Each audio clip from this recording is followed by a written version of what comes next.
I had always loved, when I was a kid, the book, as I mentioned before, Manufacturing Consent.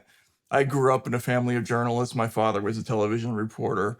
And that book was very eye-opening to me, even though I had been around the media my whole life, because it was about the unspoken pressures that go into editorial decisions before they get to the reporter.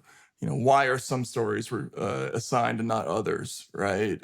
Why do people at ABC or CBS, why do they freak out about the assassination of a Catholic priest in Poland, but not in El Salvador? It's that kind of thing.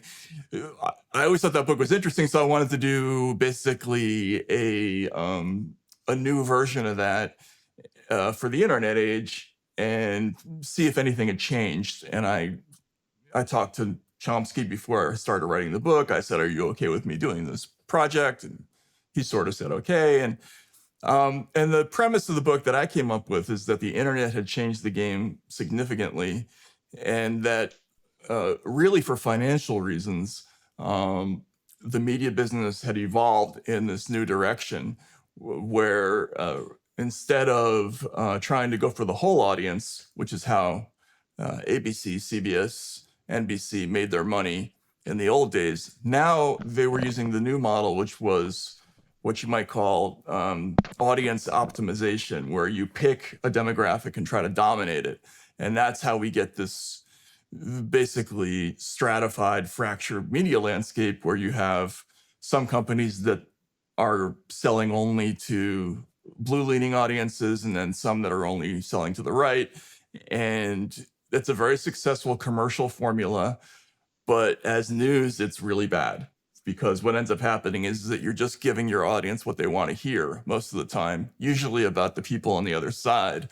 And that's that formula, that commercial formula of doing news, I think has been a major driver of a lot of the kind of culture war division in this country. You think, how much of that do you think is an inevitable consequence of technological transformation? Because, ABC, CBS, NBC, they dominated when television bandwidth was, almost infinitely expensive, and every second that you were speaking on video was unbelievably financially demanding, and the audiences were huge and in some ways homogenous. Now, especially with YouTube, video is basically free. And that means an infinite number of channels, because, of course, there is a virtually infinite number of channels on YouTube. And it isn't obvious to me at all that in a landscape like that, you can have anything other than fracturing. And I think the primary driver of the disintegration of the legacy media isn't so much their transformation into woke ideologues, although that hasn't helped and it's been abetted by the idiot universities, but the fact that there's just no bloody way they can compete. You have your own Substack, and I believe that's doing quite well. And like people who are talented journalists, and Barry Weiss is a good example. There's just no reason for her not to go out on her own and to start her own newspaper for all intents and purposes. So, I don't see any way back from that, essentially. Yeah, you're absolutely right.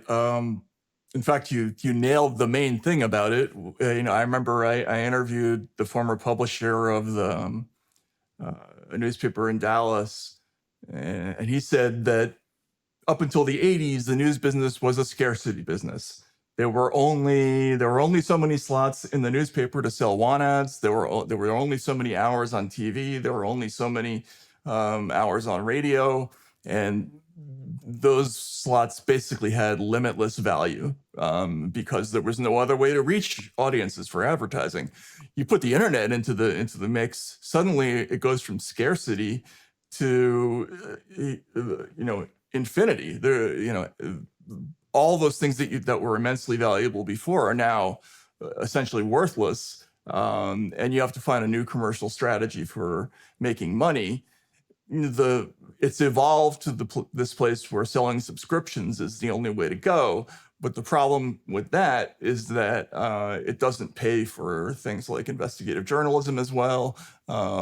It doesn't pay for foreign bureaus in, Jakarta and Moscow. It doesn't pay for an awful lot of things. So, the news business has suffered. I think it's lost its way trying to navigate this new terrain where money is so scarce.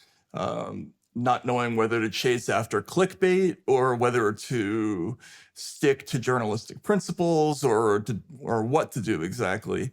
And so all those brands have been irrevocably damaged, I think.